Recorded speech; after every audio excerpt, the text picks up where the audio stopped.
shall we move on to your fortnightly news? Sure, a new season on Saturday. I added something for you on your behalf about Fortnite. Did you see it? The remix.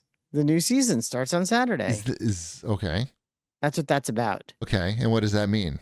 It means there's going to be a live event Friday evening, 6:30 my time, 6:30 Eastern. I don't know if the game's going to shut down right after that or what. They haven't quite said yet. But that means when I wake up on Saturday morning, there's going to be a whole new map and a whole new battle pass, and it's going to be a remix of Chapter 2 Season 1, which for those playing at home, that's when I first started run playing. Out of ideas. That's when I first started playing the game. Do you think the event is going to involve a famous DJ because it's called the remix, like maybe like Diplo or somebody? There's a good chance it will involve Marshmello. He is a famous DJ. And the new Marshmello skin came out today. Interesting. And there's he also had a good skin chance already, right? He has like 3 skins already. He's like an OG Fortnite. He's like an OG Fortnite guy, yeah. He was shooting people in Fortnite before it was cool. Yeah. And there's a good chance that Snoop Dogg will be involved in that as well. That makes sense. Yes. He's involved in everything. Snoop Dogg is coming to the game also on Saturday too, I believe. So we've got about 40 levels to go for the battle pass. To hit 200 or 100? Hit at 100. Oh. Yep. Yeah, I don't even know. I did have it, honestly, not played much in the last 2 weeks. I just finished out my Fort Nightmare quests and kind of was doing that.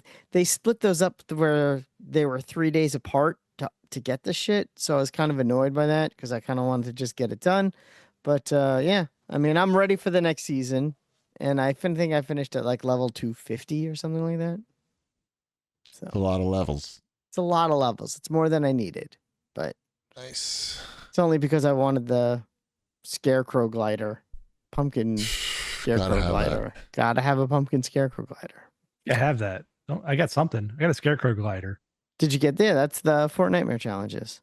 Sure. I'm sure you said you got this. Yeah, I'm sure you finished them. Yeah, they weren't difficult. It wasn't difficult to unlock. Right. Yeah. You ducked 5 times and walked 4 miles. Right. Yeah, that one you just needed to like get X amount of XP to get each thing, and once you did that, so I'm sure you did it without even thinking about it. There was no thinking involved. I can promise you that. I am not surprised. Should we hit up some of these news items? Sure. We alluded to this earlier in the episode, but Sony closed down the studio that made Concord, which was their first-party team-based shooter that nobody played. That they, for some reason, didn't make it a free-to-play game. And then, why didn't they? You think like they just did the math on that and like said we're not even going to bother trying to make this a free-to-play? I mean, forget about not just launching it as a free-to-play game because that probably would have been the move. But obviously, it's hindsight is 2020.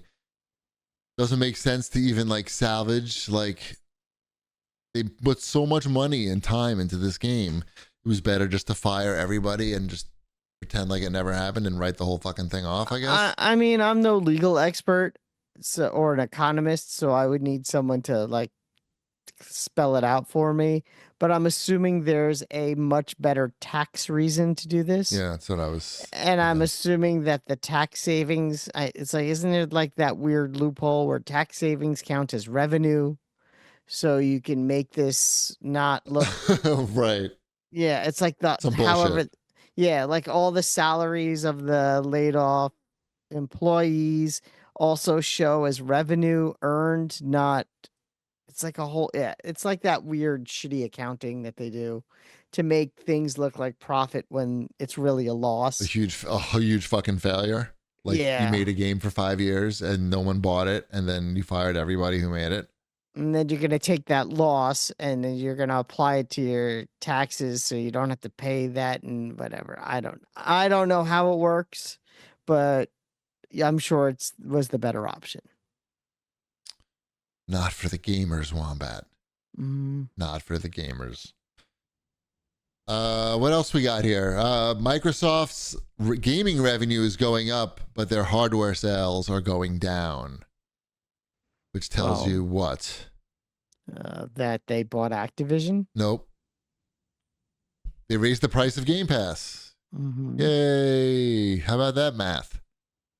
That's a good way to get them to get the They revenue raised the up. price of Game Pass and they bought Activision, so now they make money from software Right. and From it selling on PlayStation. yeah, and hardware sales may be down, but it's down it's such a relative term. Do enough people have the hardware? I guess is really the question. Well, it just goes to show you that it's probably a good play because people look. It's their only play. Right. I mean, people didn't buy Right. Xbox. Like they just did not buy this Xbox. And so they got people to buy their games on PlayStation by buying other companies, which seems to, it seemed to work. Mhm. Yes. Revenue is up.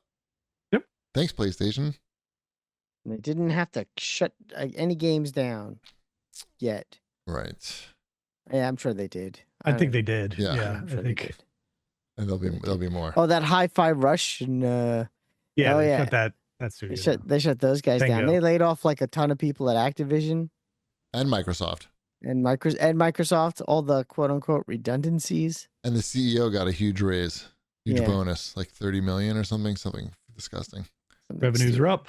Revenues are up. We raised the But price of Game Pass. part of those revenues includes those salaries that they're not paying. Right. Sure. Fuckers. That's how math works. I know. Yeah, exactly. Speaking of math, I know you didn't hear about this, but Ubisoft made an NFT game and released it. And you didn't even No. hear about it. Mm-mm. I forgot what it's called already. It's called what? It's called why? Whoops. We're like 3 years late on this, I think. Champions Tactics. Tactics Grimoria Chronicles. Right. And according to The Verge, it seems like a decent strategy game, but it's got all this NFT bullshit, including like characters that cost like $60,000 or something. Oh, so that's it? Yeah. Sorry. No, 63. That's the most expensive. Okay. And like, there's basically like, What does that get me though? it's Like, very is it much. good. I mean, he's Maybe good, it's worth probably. more than that. He's Oh, probably he's good. good. He's good. Okay. But you're also incented to have more characters. The more characters you have, the better. Like the more powerful you are. So, and you have to buy the characters, which are NFTs, or I think you can just pay cash straight. But okay. instead As long of as they just crypto. As long as they just take cash. I think they take straight. credit. Yeah, I think they'll take your credit They take- card or your okay. bullshit currency, whatever you want. Good. I like games with multiple ecosystems Yes. and currencies in them. So Yes. just bringing it in the real world, multiple currencies. That's Right. even better. You'll recognize the dollar as one of them, but the other ones might seem very foreign to you because they will sound like fucking, video game currency. Anyway, so that's the thing that happened. They made a fucking NFT game. Little late. It is funny, like you really see how those long development cycles of games hurt the business aspect. Like we saw it just with Concord, right? Because team shooters were so hot, but okay, how can you know if they're going to be hot 5 years later after when your game is ready? NFTs were hot for like not even a year, right? Like, did it make it a full 12 months? I don't think so, but that was enough time to like get a game together to start a game, and that didn't even come close to hitting the window of popularity. And yeah, that's fun. What else we got here? Call of Duty. We were talking about this earlier. Call of Duty Black Ops. The game is so big that it's like was a major user of bandwidth over people moving 200 gigabytes of files to their Xbox and PlayStations. They said that and Thursday night football streams the Call of Duty was responsible for 19% of all the overall traffic for last week. Of over 20% of internet traffic, basically, was Call of Duty downloads. What we're playing, we talked about Call of Duty. I also started playing Mechwarrior Clans, which is on Game Pass, because I like robots and shooting each other. Like, this ain't it, though. You know, that does not surprise me. It's like almost like it could be like maybe with some more money and time, but it's not quite there just in terms of quality. Like the action doesn't feel like. How's Inscryption going? Inscryption, been playing a bunch of that. Ty even sat with me and helped me, tell me what to do, and he figured out how to unlock the cabinets. I don't know how the fuck he figured that out. Like he just was like, he looked at that and he went for like 3 seconds, and then he went, oh, and then just started rattling off like what to do, and then it worked. Like I was like, I don't even know what I'm looking at. How can you solve that? Like literally solving the puzzles in the cabin is like the best part of the game. So we got that, but like I keep dying. I made like a really good death card named Shlomo, where he was like one heart, like one sacrifice, but like so powerful.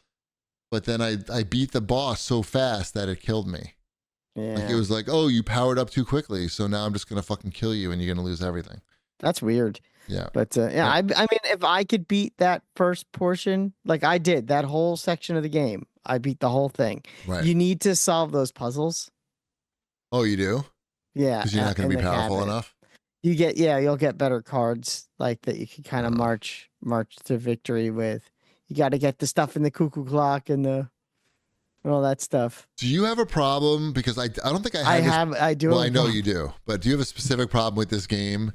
Because I don't remember having it on PC, but I seem to have it on console where I am ending my turn by accident. Like there's no recourse to undo. Like I don't know. Maybe you ring a bell in this game, Ship. Like it's a card battle game, and there's a bell on the table, and you ring the bell to end your turn. And they made the right trigger, the bell thing, and like. I played video games for 40 years. If there's a right trigger, like I'm pulling that trigger at some point just in case I have to shoot something. Like you can't make that the right trigger, I feel. Like any button but the right trigger. I don't know what to tell you. And I've died because of that. Well, here's the other cards you need to pick. Whenever you have the option to pick the cat, always take the cat. The cat is good? Okay. The cat is good because the cat will give you hearts. Yeah. But unlike the the squirrels, that once they're dead, they don't come back. Yeah. The cat stays on the board, and you can kill it over and over and over and over and over again. So good. Probably 9 times. Yeah, exactly. That's the. Is it 9 times? No, it actually doesn't. It actually just keeps dying. But so that's a good one. Ship, you should check that game out. Why not? I've been playing a lot of Balatro or that game. So Balatro's good too. It is. I'm working my way through all the different decks and collecting all the cards. Nice. So you playing that on your iPad or my iPhone? Yeah, iPhone. My iPhone.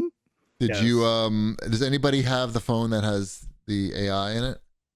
I don't even know what that means. The Apple Intelligence? Yeah. I do not. I don't believe so. Me neither. Mine's a dumb smartphone. Me too. But I did take the hearing test that they just came out with. I didn't know they came out with a hearing test. If you have AirPod Pro, and the latest operating system, you can take a real medical hearing test. And I said little to no hearing loss, which I was really surprised because I feel like what was that? I feel like I can't hear shit most of the time, and I definitely have tinnitus. But it said little to no hearing loss, so I guess I'll just trust it. I don't know. It seems like it must know.